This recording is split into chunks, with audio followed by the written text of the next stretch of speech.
નમસ્કાર મિત્રો, હું બિપિન કુમાર પટેલ આપણી પટેલ બિઝનેસ એન્ડ કન્સલ્ટન્સીની ચેનલ પર આપનું ફરી એકવાર હાર્દિક સ્વાગત કરું છું. આપણી આ ચેનલ પર જો આપ પહેલીવાર આવ્યા હોય તો આપણી અવશ્ય ચેનલને સબસ્ક્રાઈબ કરશો.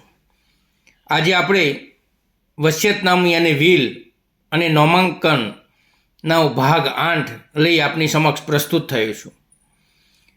તો આજે આપણે જાણીશું કે ભાગ 8ની અંદર પ્રકરણ 8 સરકારી મંડળીમાં નામાંકન કેવી રીતે થાય, તેની શું પ્રક્રિયા છે, તેમાં નોમિનેશન માટે શું ફી ધારાધોરણ મુજબ નક્કી કરેલી છે, એવી તમામ માહિતી આપણે આજે જાણીશું. તો આજે આપણે જાણીએ સરકારી મંડળીમાં નામાંકન વિશેની સંપૂર્ણ જાણકારી, જેની અંદર નામાંકન માટેની પ્રક્રિયા. કોઈપણ સભ્ય ફોર્મ નંબર 15A એક જ વ્યક્તિનું નામ આપી નામાંકન કરી શકે છે. જો એક કરતાં વધારે વ્યક્તિઓનું નામાંકન કરવું હોય તો ફોર્મ નંબર 15B ભરવું જોઈએ અને દરેક નોમિનીના હિતની ટકાવારી સ્પષ્ટ કરવી જોઈએ. પક્ષકારે સાક્ષીઓની હાજરીમાં ફોર્મ ભરવું જોઈએ અને પોતાની સહી કરવી જોઈએ.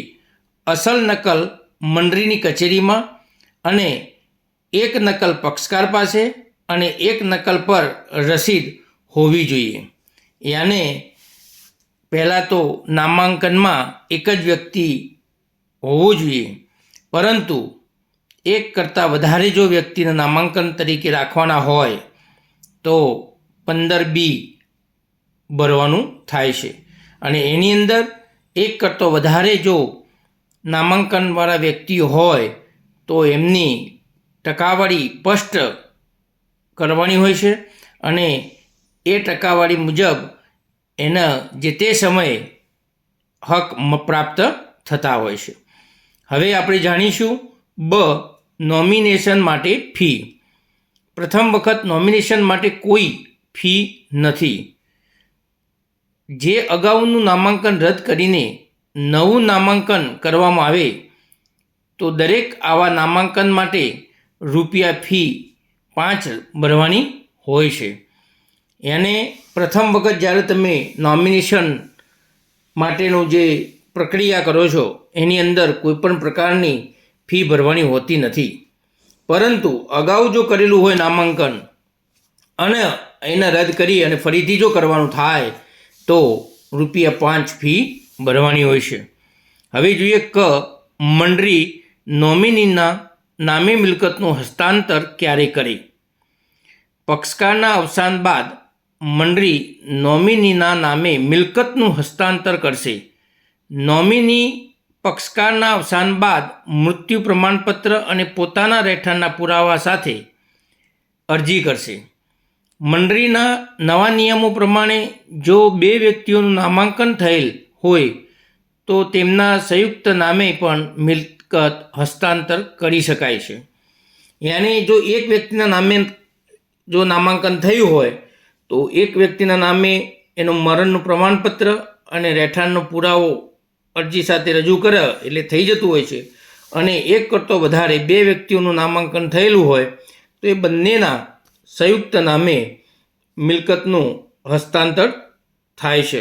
યાને કે મંડળી નોમિનીના નામે મિલકતનું હસ્તાંતર આ પ્રક્રિયા દ્વારા થતું હોય છે. હવે આપણે જોઈશું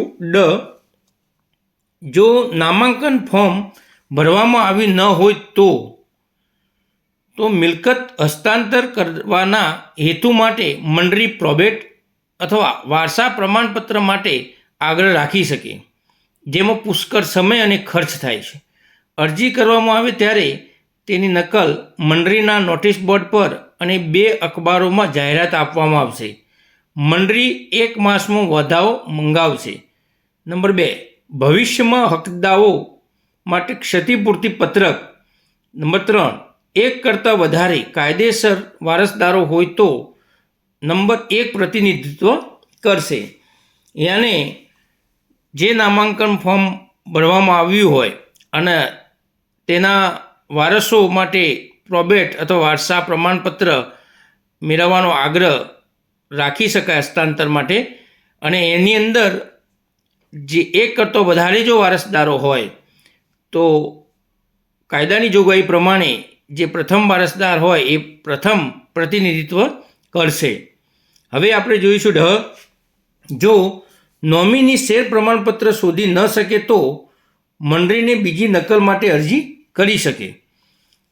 નોમિનીએ સૌપ્રથમ મંડળીને અરજી કરવી જોઈએ. 2 અખબારોમાં જાહેરાત પ્રગટ કરવી જોઈએ. ક્ષતિપૂર્તિ પત્રક ભરવું જોઈએ. ત્યારબાદ બીજી નકલ એની ડુપ્લિકેટ નકલ જારી કરી પ્રથમ નકલ રદ કરવામાં આવશે. જો નોમિનીનું શેર પ્રમાણપત્ર શોધી ન શકે તો તેની બીજી નકલ મેળવવા માટે તે અરજી કરી શકે છે અને એ 2 અખબારોમાં જાહેરાત પણ પ્રગટ કરાવી શકે છે અને ક્ષતિપૂર્તિ પત્રક ભરી અને બીજી નકલ જારી કરવા માટે જે તે સરકારી મંડળી કરી આપતી હોય છે. તો આપને આ માહિતી જો પસંદ આવી હોય તો આ વિડીયોને લાઈક કરશો, કોમેન્ટ કરશો અને વધુમાં વધુ શેર કરશો. આવી અવનવી માહિતી મેળવવા માટે આપણી આ ચેનલને અવશ્ય સબસ્ક્રાઈબ કરશો. આપણી ચેનલ પર આવનાર સમયમાં વારંવાર વિલ અને નામાંકન વિશે પૂછાતા જે પ્રશ્નો હોય છે એની ચર્ચા સાથે આપણે આવનાર સમયમાં ફરીથી જોડાઈશું. જય હિન્દ.